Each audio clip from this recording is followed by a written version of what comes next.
Hello friends, मैं सुधीर स्वागत करता हूं आप सभी का आपके अपने चैनल स्कोर मैक्स पे। और आज हम डिस्कस करने वाले हैं आपकी IBO 6 की यूनिट 3 इंटरनेशनल बैंकिंग। तो सबसे पहले हम बात करेंगे कि इंटरनेशनल मनी ट्रांसफ़र मैकेनिज़्म कि जब हम इंटरनेशनल लेवल पे बैंकिंग का यूज़ करते हैं अपने पैसों को या अपनी जो इन्वेस्टमेंट होती है, अपना जो सरप्लस अमाउंट होता है उसे एक जगह से दूसरी जगह भेजते हैं, तो हम कितने तरह के बैंक का यूज़ करते हैं या कौन कौन सी टर्म होती है जिनका यूज़ कर कर हम अपने फाइनेंस को, अपने सरप्लस अमाउंट को एक दूसरी कंट्री में इन्वेस्ट करते हैं, ट्रांसफ़र करते हैं।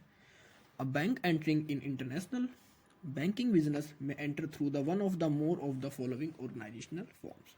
तो नॉर्मली हमें पता है कि हम जो अपना कह सकते हैं मनी ट्रांसफ़र का मैकेनिज्म करते हैं, अपनी मनी को ट्रांसफ़र करते हैं, वो बैंक की हेल्प से करते हैं। और जब एक बैंक अपनी फिजिकल बाउंड्री को छोड़कर किसी दूसरी कंट्री में जाता है, या कह सकते हैं बैंक की वो टर्म है ये, या वो टाइप्स है कि जब हमारा जो बैंक होता है वो इंटरनेशनल बैंकिंग बिजनेस में एंटर करता है। तो कुछ ऐसे पार्ट हैं, कुछ ऐसे कॉन्सेप्ट है जिनका यूज़ कर कर कोई भी बैंक इंटरनेशनल बैंकिंग बिजनेस में एंटर करता है। तो सबसे पहला जो टाइप्स है corresponding bank. A corresponding bank is a correspondent bank. A correspondent bank is a bank located elsewhere that provide a service for another bank. A bank which does not have an office in the foreign country maintains a correspondent account with the bank in that country. तो इसमें क्या होता है कि जैसे हमारी country के अंदर SBI है, हमारा बैंक है, हो सकता है कि SBI हम जिस दूसरी कंट्री में ट्रेड करना चाहता हूँ, मनी को ट्रांसफ़र करना चाहता हूँ, उस कंट्री में SBI की ब्रांच ना हो, SBI के ऑफिस ना हो। तो हमारी कंट्री का जो SBI बैंक है दूसरी कंट्री के किसी दूसरे बैंक से कांटेक्ट करेगा, और फिर हमारी कंट्री का जो SBI बैंक का अकाउंट है उस अकाउंट को कौन मैनेज करेगा दूसरी कंट्री में? दूसरी कंट्री का बैंक। तो वो होता है आपका कोरस्पोंडेंट बैंक। मतलब जब हमारे बैंक की कोई ब्रांच दूसरी कंट्री में ना हो, लेकिन ये अपने अकाउंट को, अपने खाते को किसी दूसरे कंट्री में उस दूसरे बैंक के थ्रू मैनेज करवाएं, तो वो अकाउंट होता है, वो बैंक कहलाता है हमारा कोरस्पोंडेंट बैंक। अब दूसरा है foreign branch. It is full fledge office at the home branch या home bank which operates knowledge of banking rules of home and foreign countries. Foreign branch क्या होता है कि ये हमारी होम ब्रांच या होम बैंक की एक ब्रांच होती है, एक शाखा होती है जो कि हमारी कंट्री से बाहर वर्क करती है हमारी होम ब्रांच के लिए। और ये कह सकते हैं कि ये दोनों रूल्स को, बैंकिंग प्रोसीजर्स को, रूल्स को फॉलो करती है जो कि आपकी होम कंट्री के हों चाहे वो फॉरेन कंट्री के हों। तो आपने देखा कि जो फॉरेन ब्रांच है एक तरह से फुल फ्लैज ऑफिस होता है हमारे होम बैंक का, जो ऑपरेट होता है हमारी फिजिकल बाउंड्री से बाहर, और ये आपके जो बैंकिंग रूल्स होते हैं, चाहे वो होम रूल्स हों चाहे फॉरेन रूल्स हों, उन दोनों को ही फॉलो करता है। तीसरा है आपका फॉरेन एजेंसीज। फॉरेन एजेंसीज की बात करें तो ये हमारी ब्रांच की तरह ही होते हैं, लेकिन ये जैसे हमारा इनके ऊपर प्रॉपर कंट्रोल नहीं होता, क्योंकि फॉरेन एजेंसीज होती हैं और इनकी हेल्प लेते हैं अपनी ट्रांजेक्शन्स को हम करने में, अपनी मनी को ट्रांसफ़र करने के लिए।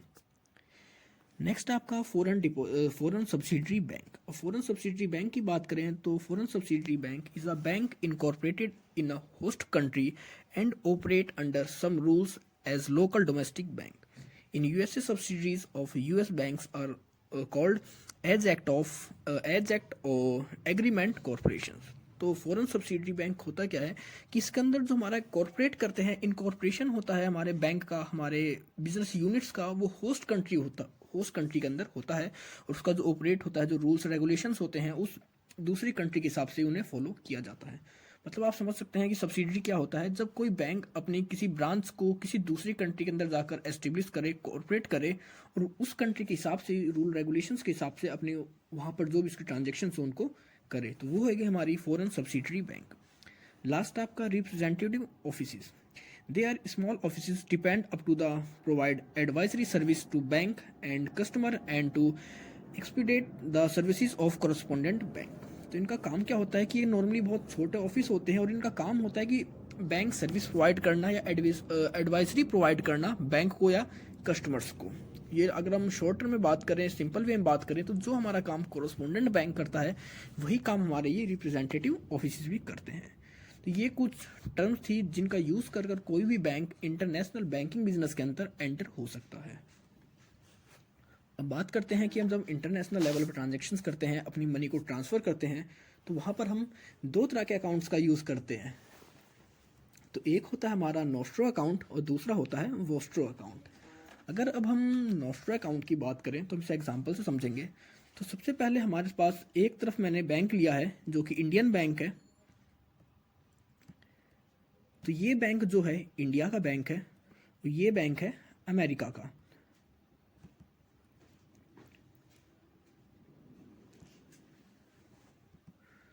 अब अगर इंडियन बैंक किसी दूसरी अमेरिकन बैंक में अपना अकाउंट ओपन करवाता है और दूसरी कंट्री में अपने जो अकाउंट है उसको मैनेज करता है, वो भी किसकी करेंसी में, वो भी दूसरे देश की करेंसी में। मतलब अगर हमारा ये जो इंडियन बैंक है ये अमेरिका के पास जाए और अमेरिका के किसी बैंक में अपना अकाउंट ओपन करे और उस अकाउंट में जो ट्रांजेक्शन्स को मेंटेन करे वो यूएस डॉलर की फॉर्म में करे, तो ये अकाउंट हमारे इंडियंस की नज़र में क्या होगा, या हमारे इंडियंस के पर्सपेक्टिव से इसे क्या कहेंगे, इसे हम कहेंगे नॉस्ट्रो अकाउंट। मतलब जब हमारे जो इंडियन बैंक्स हैं वो अपना अकाउंट किसी दूसरी कंट्री में ओपन करें, दूसरी कंट्री के बैंक में ओपन करें और उस खाते को मेंटेन भी वो उस दूसरी कंट्री की करेंसी में ही करें, तो वो अकाउंट हमारे इंडियन बैंक्स के लिए नॉस्ट्रो अकाउंट होता है। अब डेफिनेशंस में देख लेते हैं। In Indian banks maintain account in American bank in American currency, this bank account is nostro account for Indian banks. तो हमने देखा कि जब हमारे इंडियन बैंक अमेरिकन बैंक में उन्हीं की करेंसी में अपने अकाउंट को मैनेज करते हैं उन्हीं की ब्रांच में, तो वो अकाउंट हमारे इंडियन बैंक्स के लिए नॉस्ट्रो अकाउंट होता है। अब दूसरा होता है वोस्ट्रो अकाउंट। अभी हमने बात करी कि हमारे इंडियन बैंक अमेरिकन बैंक में अपने डिपॉजिट करेंगे, लेकिन अभी अगर हम बात करें कि अगर कोई अमेरिकन बैंक, अब ये अमेरिकन बैंक है, अब ये अपने डिपॉजिट अपना जो अकाउंट है हमारी कंट्री में मैनेज करे, हमारी कंट्री के बैंक में मैनेज करे, वो भी हमारी ही कंट्री की करेंसी के अंदर, तो वो अकाउंट हम इंडियन बैंक्स के लिए होगा वोस्ट्रो अकाउंट। तो ये होता है आपका नॉस्ट्रो और वोस्ट्रो अकाउंट। मे बी आपको एग्जाम्पल से काफ़ी हद तक समझ में आ चुका होगा। मैंने कोशिश करी है कि आपको अच्छे से समझा चुके दोनों टर्म्स, नॉस्ट्रो अकाउंट और वोस्ट्रो अकाउंट। हम बात करेंगे चिप्स के बारे में कि चिप्स होता क्या है। तो चिप्स अगर हम बात करें तो एक तरह से एक सिस्टम है, एक ऐसा प्रोसीजर है जिसके थ्रू हम अपने, क्योंकि अगर हम इंटरनेशनल लेवल कोई ट्रेड करते हैं तो वहाँ पर क्या होता है कि जैसे अगर मैं यूएस से कोई चीज़ परचेज कर रहा हूँ तो मुझे उसके लिए यूएस डॉलर में पेमेंट करनी पड़ेगी। लेकिन अगर मैं इंडियन हूँ तो मेरे पास डॉलर्स नहीं है, मेरे पास इंडियन रुपीस है, इंडियन करेंसी है। तो चिप्स एक तरह से क्या करता है कि हमारी करेंसीज को चेंज करता है उस करेंसी में जिस करेंसी में ट्रेड, या कह सकते हैं हमारा जो सप्लायर है वो जिस करेंसी में अपने प्रोडक्ट को सेल कर रहा है। तो जैसे हम इसमें देखेंगे कि इसमें एक क्रेडिट इटालियनो, एक तरह से हमारा ये बायर है, ये अपने सिटी बैंक से कांटेक्ट करता है कि इसे कोई प्रोडक्ट परचेज करना है बैंको डी ब्राज़ील से या एब्रोड से, जो उसका नाम है। फिर उसके बाद जो हमारा सिटी बैंक है, ये हमारा जो बायर का बैंक है सिटी बैंक, ये चिप्स के थ्रू अपनी जो इसकी करेंसी होती है सिटी बैंक, ये हमारा जो बायर होता है यहाँ पर उसके अकाउंट से उतने बैलेंस को डिडक्ट कर देता है, डेबिट कर देता है जितने की ट्रांजेक्शन्स वो एब्रोड में करनी होती है, और ये फिर चिप्स के थ्रू अपनी उस करेंसी को यूएस डॉलर में कन्वर्ट करके हमारा जो केमिकल बैंक है, मतलब केमिकल बैंक कितना किसका है, मतलब इस सेलर का बैंक है, उसको इन्फॉर्मेशन भेजता है। और जो ये इन्फॉर्मेशन भेजते हैं चिप्स में कि हमारे अकाउंट से इतना डिडक्ट हुआ है और इसको हम सेंड कर रहे हैं इस अमाउंट को परचेज करने के लिए आपके इस सेलर के थ्रू, या आपका इस आप या कोई एक कस्टमर है आपका जिसका अकाउंट आपके बैंक में है, तो जो इन्फॉर्मेशन भेजी जाती है वो स्विफ्ट के थ्रू भेजी जाती है।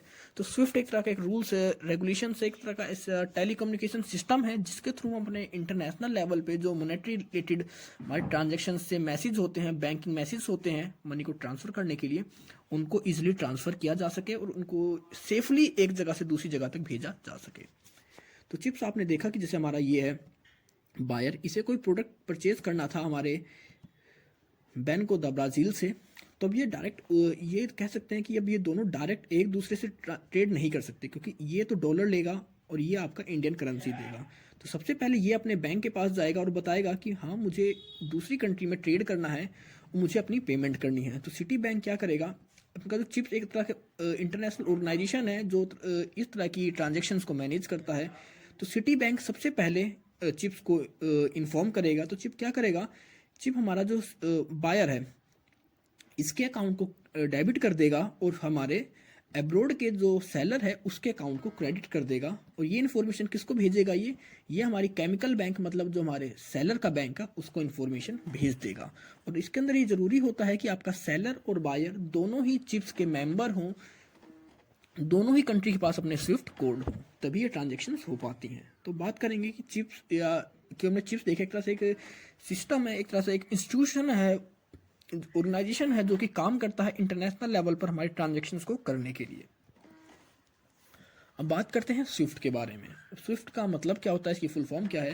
Society for world wide interbank financial telecommunications. मतलब वर्ल्ड वाइड फाइनेंशियल ट्रांजेक्शन्स को करने के लिए जो भी टेलीकम्युनिकेशंस का सिस्टम यूज़ किया जाता है, जिस तरह हम किस तरह अपने मैसेज को सिक्योरली दूसरी कंट्री में, दूसरी कंट्रीज के बैंक में भेजें, उसी चीज़ को हम कहते हैं स्विफ्ट। मतलब एक तरह से एक सिस्टम डेवलप किया गया है जिसके थ्रू हम अपनी फाइनेंशियल ट्रांजेक्शन्स को, फाइनेंशियल डाटा को ईजिली और सिक्योरली भेज सकते हैं दूसरी कंट्री में। Society for Worldwide Interbank Financial System is a specialized non-profit cooperative owned by bank. It is the most important private message courier. मतलब आपने देखा कि तरह से मैसेज कोरियर का काम करती है, हमारे फाइनेंशियल मैसेज को, हमारी ट्रांजैक्शंस के मैसेज को एक कंट्री से दूसरी कंट्री के बैंक्स तक पहुंचाती है। Swift transmits message in standard formats and many interbank funds transfer systems like CHIPS have been designed to reformat Swift message electronically for execution through the clearing house. अब हमारी जो Swift है ये message को decode करती है एक अलग ही फॉर्मेट में, और उसको चिप्स की हेल्प से, क्योंकि चिप्स क्या होते हैं, जो एक तरह से मैनेजमेंट है, एक ऑर्गेनाइजेशन है जो कि मैसेज को यूज़ करती है, जो आपको इंटरनेशनल लेवल पे ट्रांजेक्शन्स की फैसिलिटी देती है। तो जो हमारे कोड्स होते हैं, एक बैंक या जो चिप्स होता है वो अपने इन कोड्स का यूज़ करता है, स्विफ्ट कोड्स का ट्रांजेक्शन करता है, इन्फॉर्मेशन दूसरे बैंक को भेजता है, और दूसरा बैंक अपनी जो सर्टिफाइड की होती है उसका यूज़ कर कर उस कोड को डिकोड करता है, उस इलेक्ट्रॉनिक मैसेज को डिकोड करता है, और फिर उसके थ्रू ही वो अपना जो चेक होता है, जो अपनी ट्रांजेक्शन्स होती हैं, उसको कंप्लीट करते हैं। Over the year Swift has become an integral part of many interbank payment system. तो अब स्विफ्ट को इस तरह भी समझ सकते हैं कि जिस तरह आप, अगर हम बात करें नॉर्मल बैंक्स की, तो हर बैंक का एक आईएफएससी कोड होता है। तो आईएफएससी होता क्या है कि आईएफएससी कोड के थ्रू आपको उस बैंक के अकाउंट, मतलब बैंक किस जगह पे है, कैसी ब्रांच है, किस स्टेट में है, किस बैंक का है, तो हमें ये सब चीज़ें पता लग जाती हैं। और विदाउट, अगर हम बात करें कि हमें किसी के अकाउंट में पैसे भेजने हैं in a physical boundary of a country, तो उसके लिए हमें उसका जो आईएफएससी कोड होता है वो ज़रूर चाहिए होता है। बिना आईएफएससी कोड के हम कोई भी फाइनेंशियल ट्रांजेक्शन नहीं कर सकते। और जब हम इंटरनेशनल लेवल की बात करते हैं तो वहाँ पर हमें फाइनेंशियल ट्रांजेक्शन्स करने के लिए स्विफ्ट कोड की नीड होती है। तो स्विफ्ट कोड भी एक तरह से उस कंट्री के बारे में आपको डिस्क्राइब करता है, उस सिटी के बारे में, स्टेट के बारे में, और बैंक नेम और बैंक ब्रांच के बारे में। Banks in India also connected to the SWIFT network. और इंडिया के जो बैंक हैं वो सारे बैंक हमारे स्विफ्ट नेटवर्क से कनेक्ट है। मतलब आपके इंडिया में जितने भी बैंक है, हर किसी का एक स्विफ्ट कोड है जिसका यूज़ करते हैं इंटरनेशनल ट्रांजेक्शन्स के लिए। SWIFT consists of national data concentration centers which are connected by the leased telephone lines to operate center in Belgium, the Netherlands and the United States। और अगर हम कहाँ से ऑपरेट करते हैं इन स्विफ्ट कोड्स को, इसके अंदर डाटा होता है, इनको टेलीफोन्स लाइंस के थ्रू कनेक्ट किया गया है वर्ल्ड वाइड, और इनका जो ऑपरेटिंग सेंटर्स है वो बेल्जियम, नीदरलैंड और यूनाइटेड स्टेट है। बात करते हैं कि स्विफ्ट का जो कोड होता है, स्ट्रक्चर होता है, वो किस तरह होता है। तो नॉर्मली आपका जो स्विफ्ट कोड होता है वो 11 डिजिट का होता है। तो सबसे पहले इसके अंदर आपके जो 4 डिजिट होते हैं वो इंस्टीट्यूशन होते हैं, मतलब कौन सा बैंक है, कौन सा इंस्टीट्यूशन है जिसका ये स्विफ्ट कोड है, क्योंकि जो स्विफ्ट कोड होता है फाइनेंशियल इंस्टीट्यूशंस को अलॉट होता है। तो सबसे पहले इसके जो 4 डिजिट हैं वो आपके इंस्टीट्यूट को डेवलप करेंगे। मतलब जैसे अगर हम एसबीआई अकाउंट हमारा या स्टेट बैंक है, बैंक ऑफ बड़ौदा है, तो इसके जो 4 डिजिट होंगे, उन 4 डिजिट का जो कोड होगा वो डिस्क्राइब करेंगे हमारे बैंक के नाम को। फिर नेक्स्ट जो 2 डिजिट कोड होंगे वो डिस्क्राइब करेंगे हमारी कंट्री को, जैसे हम IN है, इंडिया है, तो इंडिया को मे बी IN से डिस्क्राइब करेंगे। इसके बाद सिटी, तो सिटी के अंदर आपका दिल्ली हो सकता है, मुंबई हो सकता है, या आपका कोलकाता हो सकता है। तो आपकी जो भी कंट्री है उसको डिस्क्राइब करेंगे। और उसके बाद आपका ऑफिस, मतलब आपके जो कह सकते हैं जो ब्रांच होती है, ब्रांच कोड, उसको इसमें डिस्क्राइब किया जाता है। तो आपने देखा कि आपका स्विफ्ट जो होता है एक तरह से आईएफएससी की तरह काम करता है। ये इंटरनेशनल लेवल पे ट्रांजेक्शन्स को करने के लिए हमें इसकी नीड होती है।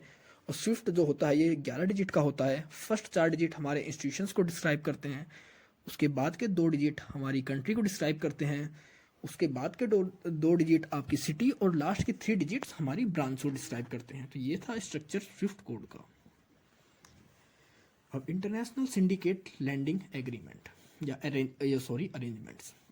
अब सिंडिकेट होता क्या है? तो सिंडिकेट की अगर हम बात करें, refers to the process of transferring some either assets or money for control or management by a group of individual or organisation. तो इसमें होता है कि हम ट्रांसफ़र करते हैं या अपनी मनी को या असेट्स को for the control and management by a group और इंडिविजुअल और ऑर्गेनाइजेशन। तो मतलब हम अपने किसी ग्रुप को कह सकते हैं किसी ग्रुप के द्वारा या किसी इंडिविजुअल के थ्रू अपना जो असेट्स होती है उसकी जो मनी होती है उसको ट्रांसफ़र किया जाता है for the purpose of control and management. अब इसके अंदर हमारा जो टॉपिक है वो है लोन सिंडिकेट। तो लोन सिंडिकेट होता क्या है कि it is a lending process in which a group of lenders provide funds to single borrower. अब कई बार हमारे सिंगल बोरोवर क्या होते हैं कि उन्हें जो लोन चाहिए होता है वो बहुत ज़्यादा होता है और किसी एक सिंगल ब्रांच के लिए सिंगल ग्रुप के लिए सूटेबल नहीं होता कि उस पूरे अमाउंट को फुलफिल कर सके। तो यहाँ पर कई छोटे हमारे जो लैंडर्स होते हैं वो इकट्ठे होकर अपनी फाइनेंशियल असेट्स को या अपने कैश को कलेक्ट कर कर कंबाइन कर कर किसी एक बड़े लैंडर को उसको प्रोवाइड कर देते हैं एज अ लोन। तो वही होता है आपका लोन सिंडिकेट। आप एग्जांपल में देख सकते हैं इमेज में कि बोरोवर जो है वो बहुत बड़ा है, मतलब उसकी डिमांड बहुत ज़्यादा है, और जो हमारे लैंडर्स हैं वो छोटे छोटे हैं। ABCD 4 लैंडर्स हमारे पास। तो क्या करेंगे, चारों लैंडर्स अपनी कैपिटल को कंबाइन कर कर इस बोरोवर की नीड को पूरी करेंगे, इसको लोन देंगे। तो मतलब जब कोई दो या दो से ज़्यादा कह सकते हैं आपके जो लैंडर्स होते हैं वो अपनी कैपिटल को ऐड कर कर कंबाइन कर कर किसी बोरोवर को लोन प्रोवाइड करें तो वो कहलाता है आपका लोन सिंडिकेट। मतलब इसके अंदर जो आपका लोन होता है किसी एक पर्सन से ना लेकर आप उस लोन को कई दो या दो से ज़्यादा पर्सन के ग्रुप से लेते हैं किसी रेशो में, किसी पोर्शन में। Unlike many funding techniques such as bank loan, factoring, crowdfunding, etc., loan syndicate is a financial instrument used to raise finance from various international markets। तो एक तो से लोन सिंडिकेट क्या है, फाइनेंशियल इंस्ट्रूमेंट है जिसका यूज़ करते हैं इंटरनेशनल मार्केट से अपने फाइनेंस को रेज करने में, वहाँ से लोन को कलेक्ट करने में। Loan syndicate refers to the process of involving a group of lenders or creditors in funding various portions or a loan of single borrower on common terms and condition. तो इसमें आपने देखा definition में कि तरह से हम कह सकते हैं एक प्रोसेसिंग है जिसके अंदर आपके ग्रुप होते हैं लेंडर्स के और क्रेडिटर्स के। मतलब एक आपके लेंडर्स का ग्रुप होगा और क्रेडिटर होगा जो किसी एक सिंगल बोरोवर को उस लोन को प्रोवाइड करेंगे एक कॉमन टर्म्स और कंडीशंस के ऊपर। सॉरी यहाँ पर सिंगल आएगा, आपसे करेक्ट कर लेना, शायद मैं लिखना भूल गया था। Single loan syndicate is normally used in corporate mergers, acquisitions, buyouts and other capital expenditure projects। तो नॉर्मली आपका जो लोन सिंडिकेट होता है इसका यूज़ करते हैं कॉर्पोरेट मर्जर्स के लिए, एक्विजिशन के लिए, बायआउट्स के लिए और आपके जो भी एक्सपेंडिचर प्रोजेक्ट्स होते हैं, क्योंकि इनके लिए आपको बहुत ज़्यादा फाइनेंस की नीड होती है और कोई भी एक अकेला इंस्टीट्यूट इतने फाइनेंस को आपको प्रोवाइड नहीं कर सकता, लोन नहीं दे सकता। Loan syndicate techniques is mostly used when a project is too large and complex for a single lender to handle। तो मैंने अभी वही बात करी कि इस टेक्निक का यूज़ तभी किया जाता है कि जब आपका जो लोन अमाउंट होता है, आपका जो प्रोजेक्ट होता है बहुत बड़ा हो और किसी एक सिंगल लैंडर के लिए उसे हैंडल करना पॉसिबल ना हो। इसके अंदर कुछ और पॉइंट्स आते हैं जिन कंडीशंस पे इसको लिया जाता है। सबसे पहला है कि जब आपका जो प्रोजेक्ट का अमाउंट है बहुत बड़ा हो, या फिर आपका जो रिस्क होता है आपके प्रोजेक्ट के अंदर, आपके लोन के अंदर वो रिस्क बहुत ज़्यादा हो। तो क्योंकि जब वो आपका जो लोन है कई पर्सन से मिलके देंगे तो कहीं ना कहीं जो रिस्क होता है प्रोजेक्ट का वो डिवाइड हो जाता है कई पार्टीज के अंदर, कई फाइनेंशियल इंस्टीट्यूट्स के अंदर।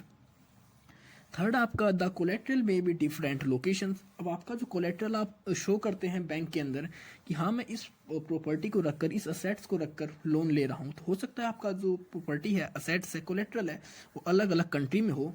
तो आपका कोलेट्रल जिस जिस कंट्री में होगा आप उसी कंट्री में उसी वहीं के इंस्टीट्यूशंस को वो कोलेट्रल प्रोवाइड कर कर उनसे लोन लेंगे, तो उस जगह यूज़ किया जाता है। और लास्ट है the use of capital may need special expertise to understand and manage it. और आपका जब होता है कि अब आप the use for capital may need special expertise to understand and manage it. और जब आपकी कैपिटल के लिए आपको लगे कि आपको किसी स्पेशल एक्सपर्टाइज की नीड है जो कि उसको मैनेज कर सके, तो वहाँ पर आप इस चीज़ का यूज़ करते हैं।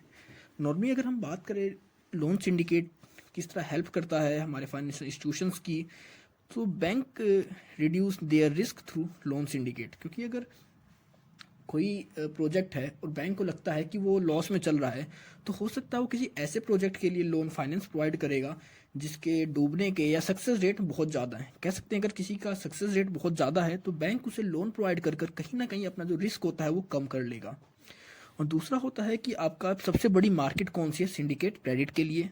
तो हमारी जो यूरो मार्केट है वो सबसे बड़ा सोर्स है लोन सिंडिकेट के लिए। तो ये था आपका लोन सिंडिकेट, कि मतलब जहाँ पर एक बोरोवर अपनी नीड को पूरी करने के लिए दो या दो से ज़्यादा लेंडर से लोन को कलेक्ट करता है। अब मनी मार्केट इंस्ट्रूमेंट्स की बात करेंगे, क्योंकि हमारी अब गवर्नमेंट है, ये ज़रूरी नहीं है कि हरदम प्राइवेट इन्वेस्टर्स को ही नीड हो फाइनेंस की। कई बार हमारी गवर्नमेंट को भी नीड होती है, उसके पास भी इतना फाइनेंस नहीं होता कि अपने वो सारे प्रोजेक्ट्स को कंप्लीट कर सके। तो गवर्नमेंट भी कुछ कुछ ऐसे इंस्ट्रूमेंट इशू करती है जिसके थ्रू वो कह सकते हैं फाइनेंस को कलेक्ट करती है, बोरो करती है। या कुछ ये बैंक भी होते हैं जो इन इंस्ट्रूमेंट्स को कह सकते हैं इशू करते हैं। तो सबसे पहले, क्योंकि नॉर्मली जितने भी हमारे यहाँ पर इंस्ट्रूमेंट है इनको हम आज तक बहुत ज़्यादा पढ़ चुके हैं, 11th में पढ़ा हमने, 12th में पढ़ा, फिर आपने ग्रेजुएशन में ही पढ़ा होगा, तो इनके बारे में हम ज़्यादा डीप एक्सप्लेनेशन नहीं करेंगे, डीपली नहीं पढ़ेंगे, क्योंकि आप सभी इनके बारे में जानते हैं। तो यहाँ पर हम सिर्फ इन्हें ऊपर ऊपर से लाइटली कवर करेंगे। तो सबसे पहला आपका ट्रेजरी बिल है। इसको इशू कौन करता है? Central government. तो मतलब इससे जो भी फाइनेंस कलेक्ट करती है सेंट्रल गवर्नमेंट, इससे फाइनेंस कलेक्ट करती है। जब सेंट्रल गवर्नमेंट को फाइनेंस की नीड होती है तो उसी फाइनेंस के हिसाब से central government treasury bill issue कर देती है। और इसकी जो मैच्योरिटी पीरियड होती है 1 ईयर तक होती है। और अगर हम इसके कमेंट की बात करें कि ये किस तरह का होता है, तो ये सबसे कह सकते हैं सेफेस्ट होता है इंस्ट्रूमेंट और most liquid short term investment. मतलब ये सबसे सेफेस्ट है, इसमें आपको कोई भी रिस्क नहीं होता कि आपके जो पैसे हैं वो डूब जाएंगे, क्योंकि इशू करने वाली इसे सेंट्रल गवर्नमेंट है और गवर्नमेंट कभी भी फ्रॉड नहीं करती या कभी भी कह सकते हैं दिवालिया नहीं हो सकती। तो ये सबसे आपका सेफेस्ट इंस्ट्रूमेंट है इन्वेस्टमेंट का या मार्केट इंस्ट्रूमेंट के पार्ट का। दूसरा है बैंकर्स एक्सेप्टेंस। बैंकर्स एक्सेप्टेंस की बात करें तो इसका जो बोरोवर होते हैं bills of exchange guaranteed by central government, इसको भी आपकी सेंट्रल गवर्नमेंट ही गारंटी प्रोवाइड करती है। इसकी जो मैच्योरिटी डेट होती है 180 डेज की होती है। और इसमें अगर कमेंट की बात करें किस तरह का है ये, तो highest quality investment next to treasury bill, क्योंकि इसमें कह सकते हैं ट्रेजरी बिल के बाद अगर कोई इन्वेस्टमेंट होती है सबसे बेस्ट अर्निंग पर्पज से, रिस्क जिसमें कम हो, तो वो आपका बैंकर्स एक्सेप्टेंस होता है। तीसरा होता है आपका सर्टिफिकेट ऑफ डिपॉजिट। तो नॉर्मली इसको आपके कौन बोरो करता है? कमर्शियल बैंक इसे इशू करते हैं। इसका जो टाइम पीरियड होता है, मैच्योरिटी डेट होती है 30 डेज, 60 डेज, 90 डेज। और इसके अगर हम कमेंट की बात करें तो negotiable paper representing term bank deposit since they can be sold. तो इनकी जो टर्म डिपॉजिट्स होती हैं उसे नेगोशिएबल पेपर भी कहते हैं, या जो नेगोशिएबल पेपर होते हैं वो रिप्रेजेंट करते हैं बैंक डिपॉजिट्स को, और इनको हम सेल भी कर सकते हैं। नेक्स्ट आपका कमर्शियल पेपर। अब इनका large corporates with high credit rating.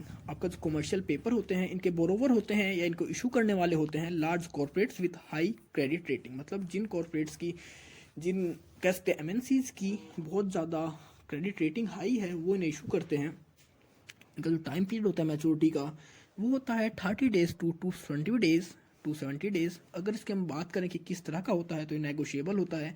Unsecured promissory notes होते हैं, क्योंकि इनकी कोई आपको प्रॉमिस नहीं कर सकते वो कि हम आपको इन फ्यूचर में इतना प्रॉफिट देंगे।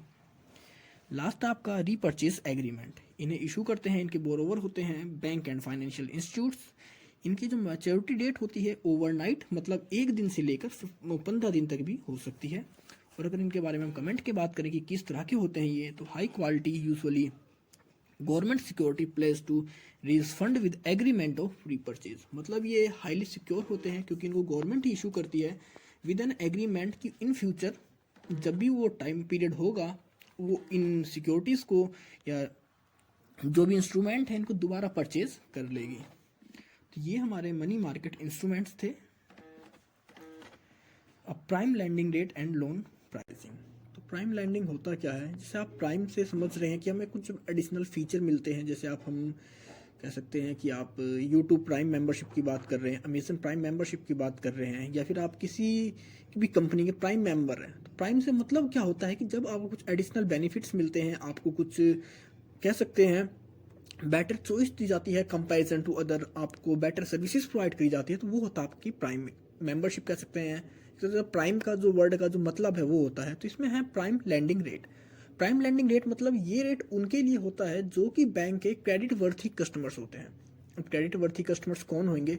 अब हो सकता है बैंक के पास 2% लोन लेने के लिए आते हैं। एक है कि जो अपना हरदम अपने जितने उसने प्रीवियस लोन लिए हैं टाइम पर रीपे करे हैं, तो मतलब उसकी जो गुडविल है बैंक की नज़रों में बहुत अच्छी है, उसने अपने सारे लोन को प्रॉपर टाइम पे करा है। और एक ऐसा कस्टमर है जिसने लोन तो लिए हैं लेकिन कभी उन्हें टाइम पर सबमिट नहीं करा, टाइम पर रीपे नहीं करा, या फिर ऐसा भी हो सकता है कि उसने किसी एक लोन को डिफॉल्ट कर लिया हो। तो इन दोनों कंडीशन में हम दोनों अपने जो भी हमारे कस्टमर्स हैं उन दोनों को एक तरह ट्रीट नहीं करते। तो जो कस्टमर बैंक की जो उसकी क्रेडिट वर्थीनेस होती है वो अच्छी होती है, या कोई ऐसी ऑर्गेनाइजेशन है जिसकी अपने आप में एक अच्छी गुडविल है, नाम है, ब्रांड है, तो उसको जो हम लोन देते हैं एक तरह से उनके लिए एक फिक्स रेट होता है, एक प्राइम लैंडिंग रेट होता है, जो कि सिर्फ उन्हीं कस्टमर्स को दिया जाता है जो कि क्रेडिट वर्थी कस्टमर्स होते हैं बैंक के। और ये जो आपका रेट होता है ये नॉर्मल इंटरेस्ट रेट से कम होता है। The prime lending rate PLR is the base rate that bank use in pricing commercial loan to their best and most credit worthy customers। तो एक तरह से ये आपका बेस रेट होता है, मतलब मिनिमम रेट होता है जिसके ऊपर बैंक अपने कस्टमर्स को लोन प्रोवाइड करता है। मतलब जो मिनिमम से मिनिमम रेट होता है वो इन जो क्रेडिट वर्थी कस्टमर्स होते हैं उनको दिया जाता है। The rate is determined on the basis of central bank decision to raise or lower prevailing interest rates for short term borrowing. तो इसमें जो रेट का डिसीजन होता है वो होता है सेंट्रल बैंक के डिसीजन से, या फिर जो भी रेट इंटरेस्ट मतलब चार्ज कर रहे हैं, मतलब अगर वो शॉर्ट टर्म पे जो भी इंटरेस्ट चार्ज कर रहे हैं लोवेस्ट से लोवेस्ट वो चार्ज होता है हमारा PLR, मतलब प्राइम लैंडिंग रेट। तो आपने देखा ये क्या होता है, आप एग्जांपल से बेटर वे में समझ पाएंगे। तो इसमें एग्जांपल है AAA rated company blue chip, मतलब एक ब्लू चिप कंपनी है, अगर वो बोरो करती है लोन को तो उसको जो इंटरेस्ट पे करना होता है लोन के ऊपर वो 8% इंटरेस्ट पे करता है। लेकिन अगर सेम फाइनेंस कोई और स्मॉल बिजनेस फर्म है वो लेती है उतनी अमाउंट का उसी बैंक से, तो उसे 10% इंटरेस्ट पे करना पड़ेगा। अब आप यहाँ पर देखेंगे कि अगर कोई ब्लू चिप कंपनी, मतलब एक well reputed company, credit worthy company loan लेती है बैंक से तो वो 8% पे करेगी इंटरेस्ट। लेकिन अगर कोई नई स्टेब्लिश कंपनी, नई कंपनी है, स्मॉल बिजनेस है, अगर वो लोन लेगी उसी बैंक से उसी अमाउंट का तो उसे 10% पे करना पड़ेगा। तो इनके बीच में जो डिफरेंस होता है 2% का, यही हमारा कह सकते हैं जो प्राइम लैंडिंग रेट होता है उसमें उन्हें थोड़ा कम पे करना पड़ता है इंटरेस्ट, उन्हें कम इंटरेस्ट पे लोन मिलता है। तो ये हमारा कहलाता है प्राइम लैंडिंग रेट। अब बात करेंगे कि प्राइस मतलब लोन प्राइसिंग के बारे में। तो लोन प्राइसिंग होता है कि अब हम किस तरह लोन की जो इंटरेस्ट चार्ज करते हैं उसको हम फिक्स करते हैं, किस तरह कैलकुलेट करते हैं। तो हमारे पास इसके दो तरीके हैं, दो मेथड है। एक है स्प्रेड प्राइसिंग, दूसरा है कॉस्ट बेनिफिट लोन प्राइसिंग। अब अगर हम स्प्रेड प्राइसिंग की बात करें तो इसके अंदर हम देखते हैं कि हम जो लोन प्रोवाइड कर रहे हैं अपने कस्टमर्स को, सबसे पहले कि हम अपना लोन कितने टाइम के लिए प्रोवाइड कर रहे हैं, उसके बाद देखेंगे कि हमारे फंड में कितना रिस्क है। क्योंकि अगर आप किसी को भी लोन प्रोवाइड करते हैं तो उसका कहीं ना कहीं एक रिस्क होता है, रिस्क फैक्टर होता है जो कि आपको कैलकुलेट करना होता है। क्योंकि अगर आप अपने रिस्क फैक्टर को कैलकुलेट नहीं करेंगे तो उस कंडीशन में आप अपना जो लोन के ऊपर आप इंटरेस्ट कैलकुलेट करते हैं उसको नहीं कर पाएंगे। और अगर हम स्प्रेड की बात करें तो हमारी टर्म बनी है स्प्रेड प्राइसिंग। तो स्प्रेड होता क्या है, मतलब वो अमाउंट, जैसे आप समझ सकते हैं एग्जाम्पल से मैं बताता हूँ आपको। हमारे पास यहाँ पर दो पर्सन है, एक है लेंडर, एक है बोरोवर, और इन दोनों के बीच में कौन होता है, हमारा बैंक होता है जो इनके मीडिएटर का काम करता है। अब लेंडर क्या करता है, अपनी जो सेविंग होती है वो बैंक में डिपॉजिट कर देता है, तो उसके बदले बैंक इसे मानते हैं कि 5% इंटरेस्ट दे रहा है। अब जो बोरोवर है, बोरोवर के पास पैसे नहीं, उसे अमाउंट चाहिए, लोन चाहिए, तो फिर वो बैंक से लोन ले लेगा। अब बैंक जो इससे चार्ज करेगा, बैंक चार्ज करेगा 7%। अब आपने देखा कि बैंक इस लेंडर को तो 5% दे रहा है लेकिन इस बोरोवर से 7% ले रहा है। तो इनके बीच का जो डिफरेंस होता है, नॉर्मली बैंक की जो अर्निंग होती है इनका डिफरेंस ही होता है जो कि 2% है। तो नॉर्मली जो इनका डिफरेंस होता है इन दोनों के इंटरेस्ट रेट के बीच में, इसी को हम कहते हैं स्प्रेड। तो जब भी हम इस प्राइस को डिसाइड करते हैं, स्प्रेड प्राइसिंग को फिक्स करते हैं, तो उसमें हम देखते हैं कि हमने कितने रेट पर उस लोन को लिया है या उस लोन के ऊपर हम कितना अमाउंट उसके लेंडर को पे कर रहे हैं, और फिर उसके हिसाब से ही हम उसका रिस्क कैलकुलेट करते हैं उस परसेंटेज के ऊपर। मतलब हम जो भी हम लेंडर को दे रहे हैं इंटरेस्ट उस डिपॉजिट के बदले, हमारा जो स्प्रेड प्राइसिंग होगा उस अमाउंट में हम ऐड करेंगे हमारे जो रिस्क फैक्टर होते हैं, या फिर जो हमारे नॉन प्राइम मेंबर्स होते हैं उनका रिस्क होता है, या फिर हमारे कितने टर्म के लिए रिलेटेड वो लोन लिया गया है तो उसका फैक्टर होता है। तो इन सभी फैक्टर्स को ऐड कर जैसे कि आपका रिस्क फैक्टर हो गया, आपका टाइम पीरियड हो गया, आपकी जो क्रेडिट वर्थीनेस है बायर की, वो चीज़ हो गई। इन सभी को हम कैलकुलेट कर ऐड कर हम उसका जो इंटरेस्ट रेट होता है वो डिफाइन करते हैं। तो ये हरदम आपका जो लैंडिंग रेट होता है उससे ज़्यादा होएगा। दूसरा है आपका कॉस्ट बेनिफिट लोन प्राइसिंग। अब कॉस्ट बेनिफिट लोन प्राइसिंग की बात करें तो इसमें हम कंपेयर करते हैं कि हम जो लोन प्रोवाइड कर रहे हैं, क्योंकि अगर कोई भी बैंक कोई लोन प्रोवाइड करता है तो उस लोन को अरेंज करने के लिए, उसको प्रोवाइड करने के लिए कुछ ना कुछ कॉस्टिंग आती है बैंक की। तो बैंक सबसे पहले उस कॉस्टिंग को कैलकुलेट करता है। जैसे कि उसने अगर लेंडर से पैसे लिए हैं, लेंडर को कुछ ना कुछ वो अमाउंट पे कर रहा होगा उसके डिपॉजिट के बदले, तो सबसे पहले देखेगा कि लेंडर को कितना अमाउंट पे कर रहा है। फिर उसके बाद देखेगा कि कितने डॉक्यूमेंट वर्क में या पेपर वर्क में जो भी अमाउंट लगा, जो उसका एक्सपेंस हो, जो कॉस्टिंग आई, वो कितनी कॉस्टिंग आई। फिर उसके बाद पूरा प्रोसेस को करने के लिए उस पैसे को हमारे बायर तक पहुंचाने के लिए जो भी कॉस्टिंग आती है, मतलब फाइनल अमाउंट जब तक वो बायर के अकाउंट में पहुंचेगा, बायर को देगा, उसके बीच में जो भी कॉस्टिंग आती है उस लोन को अरेंज करने के लिए, कोटेड करने के लिए, उन सारे अमाउंट को इसमें ऐड किया जाता है। और एक तरह से जब पूरा अमाउंट ऐड हो जाता है उसकी कॉस्टिंग का लोन का, फिर वो एक एज्यूम करती है कि उन्हें कितना प्रॉफिट चाहिए होता है। अपने एज्यूम प्रॉफिट को उसमें ऐड कर फिर वो एक रेट डिसाइड करते हैं जो कि आपका कहलाता है कॉस्ट बेनिफिट लोन प्राइसिंग। मतलब इसमें हमारे कॉस्ट के ऊपर हमें कितना बेनिफिट चाहिए होता है उसके हिसाब से इस अमाउंट को कैलकुलेट किया जाता है। तो ये थे आपके लोन प्राइसिंग के दो मेथड, स्प्रेड प्राइसिंग और कॉस्ट बेनिफिट लोन प्राइसिंग। अब yield curve in investment and borrowing decisions. तो यील्ड कर्व किस तरह हमारे इन्वेस्टमेंट और बोरोविंग डिसीजंस में हेल्पफुल है। तो सबसे पहले बात करते हैं कि यील्ड कर्व होता क्या है। तो एक तरह से यील्ड कर्व हमारे जो इंटरेस्ट रेट होता है, किस तरह हमारा इंटरेस्ट रेट टाइम के साथ बढ़ेगा या घटेगा, उसके बीच में क्या रिलेशनशिप है उसको हमें शो करता है, डिस्क्राइब करता है। एक तरह एक ग्राफ है।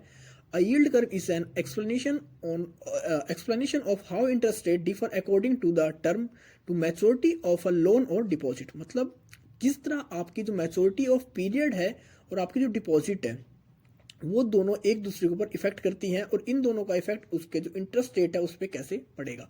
अगर आपकी लोन की जो मैच्योरिटी डेट है वो ज़्यादा लंबी है तो आपका हो सकता है वहाँ पर रेट बढ़ भी जाए, और हो सकता है आपके उस टाइम जो कंडीशंस है वो डिक्रीज भी हो जाए। A yield curve is constructed typically from money market benchmark rates for short term rates। तो इसको कौन बनाता है आपका जो टिपिकली यील्ड कर्व को, ये बनाते हैं money market benchmark rates for short term rates. और दूसरी बनाती है इस यील्ड कर्व का यूज़ करती है government bond yield for long term rates. Government use करती है अपने बॉन्ड्स के प्राइस को फिक्स करने के लिए, उनके रेट्स को फिक्स करने के लिए फॉर अ लॉन्ग टर्म के लिए। The term structure of interest rates show how interest rates vary according to the period of a loan। ये आपको डिस्क्राइब करता है, शो करता है स्ट्रक्चर कि किस तरह आपका जो लोन का पीरियड टाइम है वो किस तरह इफेक्ट करेगा हमारे इंटरेस्ट रेट के ऊपर। तो नॉर्मली इसके अंदर हमारे पास दो तरह के कर्व बनते हैं, दो तरह के यील्ड कर्व होते हैं, जिसकी हेल्प से जो बोरोवर्स होते हैं या हमारा जो इन्वेस्टमेंट डिसीजन है वो लिया जाता है। तो एक होता है आपका अपवर्ड स्लोपिंग यील्ड, या जिसे हम कहते हैं नॉर्मल यील्ड कर्व। नॉर्मली इसके अंदर क्या होता है कि जैसे जैसे आपका टाइम बढ़ता है, हमारा एजम्पशंस होते हैं कि उसी हिसाब से जैसे आपका टाइम बढ़ेगा आपका रिस्क फैक्टर कहीं ना कहीं बढ़ता जाएगा। क्योंकि अगर आप किसी को लोन प्रोवाइड करते हैं तो आप जितने लंबे टाइम के लिए लोन प्रोवाइड करेंगे आपका जो रिस्क होता है वो बढ़ता रहता है। तो जैसे जैसे आपका टाइम पीरियड बढ़ेगा आपका रिस्क बढ़ेगा, तो उसी हिसाब से आपका जो रेट ऑफ इंटरेस्ट होता है कि जितना रिस्क रहेगा आप उस रिस्क को कवर करने के लिए उतना ही इंटरेस्ट रेट चार्ज करेंगे। मतलब आपका जो इंटरेस्ट रेट है वो टाइम के साथ इंक्रीज होता रहता है। और दूसरा होता है इसके अंदर द डाउनवर्ड स्लोपिंग और इन्वर्स यील्ड कर्व। अब इसमें होता है कि इसमें हमारी एजम्पशंस होती है मार्केट के हिसाब से कि इन फ्यूचर जैसे जैसे हमारा टाइम बढ़ेगा, क्योंकि अगर हम पहले की बात करें तो उसमें रिस्क फैक्टर होता है तो उसकी वजह से वो रेट ऑफ इंटरेस्ट इंक्रीज होता है। लेकिन अगर हम डाउनवर्ड स्लोपिंग की बात करें तो इसमें हम रिस्क फैक्टर को जीरो इंक्लूड करते हैं। मतलब इसके अंदर हम ये सोच के चलते हैं कि हमारा जो रिस्क फैक्टर है जीरो है। जैसे कि आप गवर्नमेंट को सोच सकते हैं, अगर आप गवर्नमेंट कोई लोन लेती है तो उसके अंदर उसमें जो रिस्क फैक्टर है, या कोई ब्लू चिप कंपनी है तो उसके अंदर जो रिस्क फैक्टर है वो जीरो होता है। तो उसके अंदर जैसे जैसे टाइम बढ़ेगा वहाँ पर जो उनका रेट ऑफ इंटरेस्ट होता है वो डिक्रीज होना शुरू हो जाता है, क्योंकि वो जितना डिक्रीज करेंगे रेट ऑफ इंटरेस्ट को वो पर्सन उतना ज़्यादा ही लोन लेगा, और जब जितना ज़्यादा लोन लेगा वो ज़्यादा टाइम तक उसका इंटरेस्ट पे करेगा। तो नॉर्मली ये दो तरह के आपके यील्ड कर्व होते हैं जो कि हमारे इन्वेस्टमेंट और बोरोइंग डिसीजंस को कह सकते हैं इफेक्ट करते हैं। और इसमें एक और पार्ट होता है कि जहाँ पर हम ये सोच के चलते हैं कि हमारे रिस्क फैक्टर कुछ भी नहीं होते, या फिर यूँ कहते हैं कि हमारा टाइम पीरियड कितना भी हो लेकिन रेट ऑफ इंटरेस्ट एक कांस्टेंट होता है हरदम, चाहे आप 1 साल के लिए, 2 साल के लिए, 1 मंथ, 2 मंथ, चाहे 4 मंथ, आप टाइम पीरियड कितना भी हो आपका, लेकिन आपका जो रेट ऑफ इंटरेस्ट है वो फिक्स होता है। तो नॉर्मली आपके जो यील्ड कर्व में जो यूज़ किए जाते हैं इन्वेस्टमेंट एंड बोरोइंग डिसीजंस के लिए आपके फर्स्ट और सेकंड है, जो कि ये वाला होता है आपका एक, और दूसरा आपका ये डायग्राम जो कि हेल्प करता है हमारे इन्वेस्टमेंट और बोरोइंग डिसीजंस में। International banking risk and capital adequacy requirement. तो नॉर्मली कैपिटल एडिक्वेसी रिक्वायरमेंट होता क्या है या इंटरनेशनल बैंकिंग रिस्क क्या होता है। तो जब भी हमारे बैंक किसी को लोन देते हैं तो इन कंडीशन अगर वो लोन उन्हें वापस नहीं मिलता, वो रीपे, उसके डेटर होते हैं उसको रीपे नहीं करते, तो उस कंडीशन में उनके लिए एक रिस्क हो जाता है कि जो उन्होंने पेमेंट उसको दी थी उस पेमेंट को कैसे रिकवर करें, या फिर जैसे अगर किसी लैंडर से उन्होंने पेमेंट एक्सेप्ट करी थी और उसके बदले उसी पेमेंट को, आइडियल सिक्योरिटी को उन्होंने किसी बोरोवर को लैंड किया था, और अब वो अगर उसको रीपे नहीं कर रहा है तो उस कंडीशन में उनके लिए रिस्क क्रिएट हो जाता है कि उस सब पेमेंट को कैसे फुलफिल करें, अपने जो बैंक ऑपरेशंस हैं उनको कैसे कंप्लीट करें। तो इसीलिए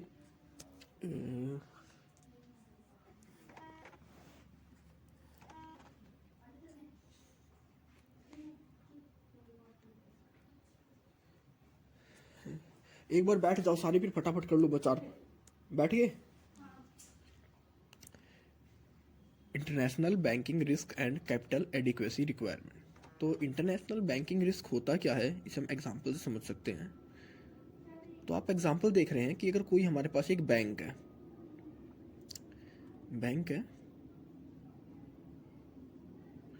और बैंक का काम क्या होता है, पैसे सेव करना, जो हमारे पास आइडियल सिक्योरिटी होती है उसे सेव करता है, अपने रिजर्व में रखता है, उसके बदले हमें इन्वेस्टमेंट या इंटरेस्ट देता है, और जिसको नीड होती है उसको वो पैसा एज अ लोन देकर उनसे इंटरेस्ट लेता है। तो मतलब अगर कोई लेंडर है तो उसकी जो सेविंग है वो लेंडर अपनी सेविंग सारी बैंक को देता है इन्वेस्ट करने के लिए, सेव करने के लिए बैंक में डिपॉजिट करता है, और इसके बदले बैंक इसे इंटरेस्ट पे करता है। अब दूसरी तरफ बैंक इसी मनी को जो इसके बोरोवर होते हैं उन्हें देता है एज ए लोन के रूप में, और बोरोवर्स इसे क्या देते हैं, इंटरेस्ट देते हैं उसके बदले। अब आप देखिए जैसे अगर लेंडर को जो बैंक इंटरेस्ट पे करेगा वो होता है अगर 4% है, तो हमारा जो बोरोवर बैंक को कितना देगा, कम से कम वो 6% उससे लेगा बैंक, क्योंकि बैंक तो हमारे लेंडर को 4% देगा लेकिन बोरोवर से 6% लेगा। तो इसके बीच में जो 2% का डिफरेंस है यही होती है हमारी बैंक की अर्निंग।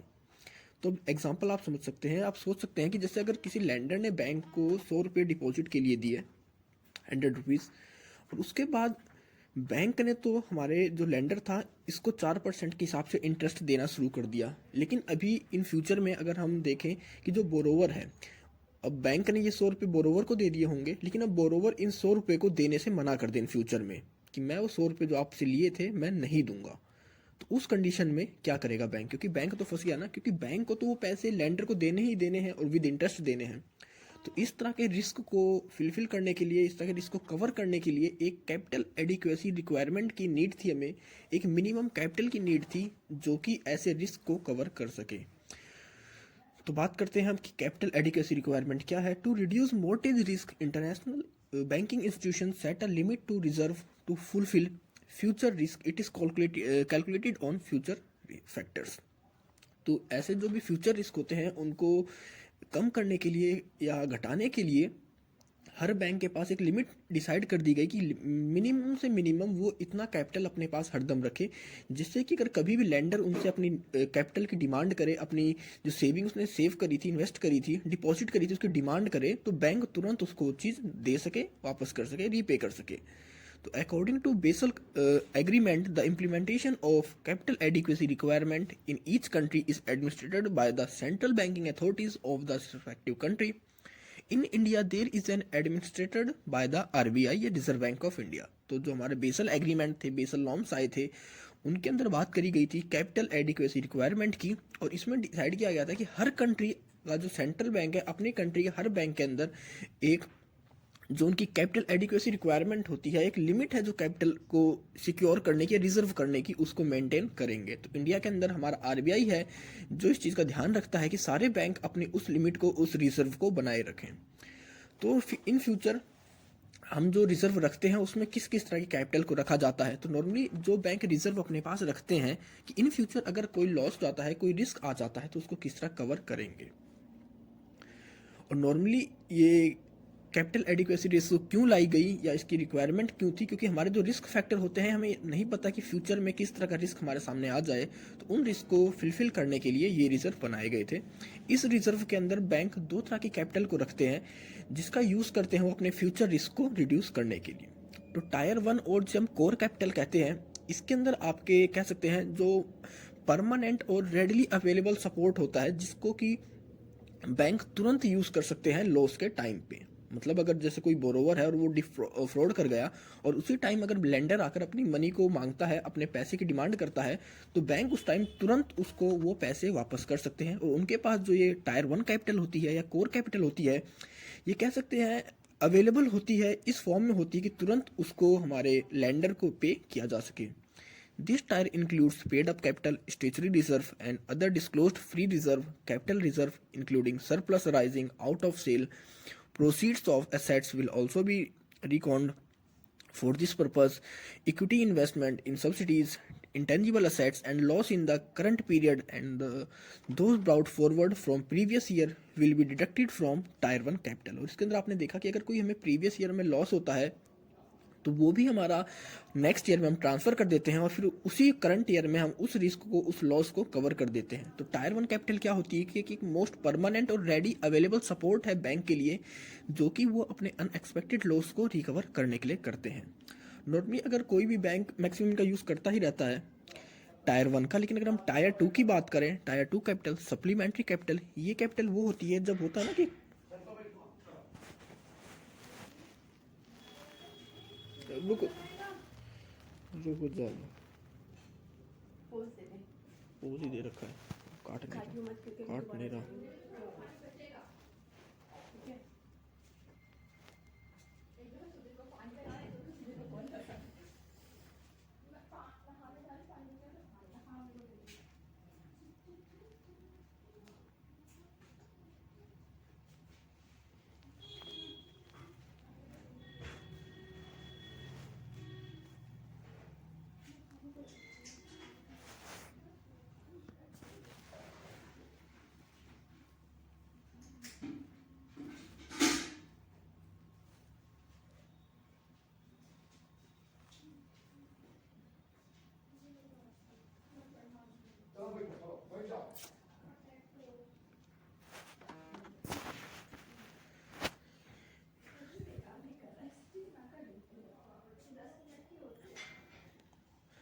टायर 1 कोर कैपिटल, आपने देखा कि टायर 1 कोर कैपिटल क्या है कि नॉर्मली इसका बैंक यूज़ करते ही रहते हैं अपने डेली बिजनेस को रिड्यूस करने के लिए, और एक तरह से नॉर्मल यूज़ होता है, नॉर्मल रिजर्व होते हैं किसी भी बैंक के अपने फ्यूचर रिस्क को कम करने के लिए। अब बात करते हैं हम टायर 2 कैपिटल की या सप्लीमेंट्री कैपिटल की। ये क्या होता है?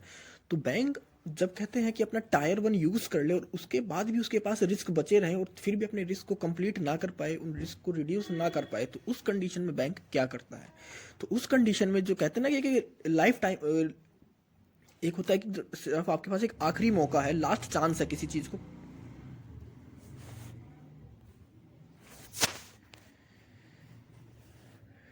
टायर 1 और कोर कैपिटल, तो आपने इसमें देखा कि ये एक तरह से नॉर्मली यूज़ करी जाती है बैंक के लिए, बैंक इसे यूज़ करता हो, ये बैंक के पास हरदम अवेलेबल रहता है। नॉर्मली इसमें जो भी रिजर्व होता है इनका यूज़ बैंक अपने रिस्क को रिड्यूस करने के लिए करता है। और नॉर्मली इस कोर कैपिटल का, टायर 1 कैपिटल का यूज़ नॉर्मली मैक्सिमम सारे बैंक करते हैं। अब बात करते हैं टायर 2 कैपिटल की, जिसको हम सप्लीमेंट्री कैपिटल कहते हैं। तो अब टायर 2 की बात करें तो कई बार हमारे ऐसे रिस्क आ जाते हैं मार्केट में, या हमारे बैंक के पास ऐसे रिस्क आ जाते हैं जिनको टायर 1 कैपिटल से फुलफिल नहीं किया जा सकता, तो उस कंडीशन में हमारे बैंक इस टायर 2 कैपिटल का यूज़ करते हैं और इसीलिए इसे सप्लीमेंट्री कैपिटल कहते हैं। लेकिन अगर कोई बैंक टायर 2 कैपिटल का यूज़ कर रहा है तो हम ये समझ सकते हैं कि अब या तो बैंक दिवालिया होने वाला है या फिर उसकी ऐसी कंडीशन है कि बहुत जल्दी वो बैंक बंद हो जाएगा, क्योंकि टायर 2 कैपिटल एक तरह से ये होता है कि इंसान की एकदम लास्ट पॉइंट होता है ये बैंक का, जहाँ पर वो अपने आप को सिक्योर करने की कोशिश करता है।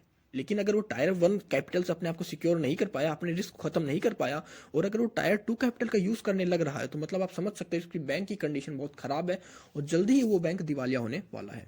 इसके अंदर हमारे लोन लॉस रिजर्व आते हैं, bank provisioning reserve, undisclosed reserve, hybrid डेब्ट, इक्विटी इंस्ट्रूमेंट। तो इन सभी का यूज़ करता है बैंक, और नॉर्मली टायर 2 कैपिटल का यूज़ सिर्फ तब करते हैं जब बैंक की कंडीशन बहुत ज़्यादा ख़राब होती है, और उस टाइम बैंक इन सभी रिजर्व का यूज़ कर कर अपनी लाइबिलिटीज़ को पूरी करता है। तो गाइस आपको सब कुछ समझ में आ चुका होगा, ये चैप्टर आपका ख़त्म होता है। तो मिलेंगे जल्दी एक नई वीडियो के साथ, तब तक के लिए take care, good bye friends.